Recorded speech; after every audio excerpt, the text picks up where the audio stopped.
সাগৰৰ মাজতে তাৰমানে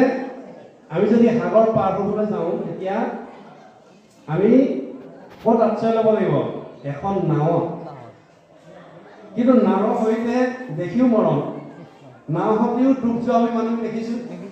কিন্তু নাও জানো ৰক্ষা কৰিব পাৰে ৰোগীভাৱে লয় ঔষধ হৰণ ঔষধ সৈতে তাৰ দেখিও মৰম এজন ৰোগীয়া মানুহে ক'ত লয় হৰণ আশ্ৰয় ঔষধত লয় কিন্তু ঔষধ কিন্তু কৈ দিবলগীয়া দেখিছোঁ গতিকে সেইকাৰণে আমি অভয় চৰণৰ ফল ল'ব লাগিব কিন্তু তাতো এটা কথা আছে আমাৰ কৰ্মটো ভাগ লাগিব আমি ঈশ্বৰৰ চৰণত ফল ল'লোঁ ফল লৈ আমি অভয় বুলি ভাবি থাকিলে নহ'ব যদি আমাৰ কৰ্মখিনি যদি বেয়া হয়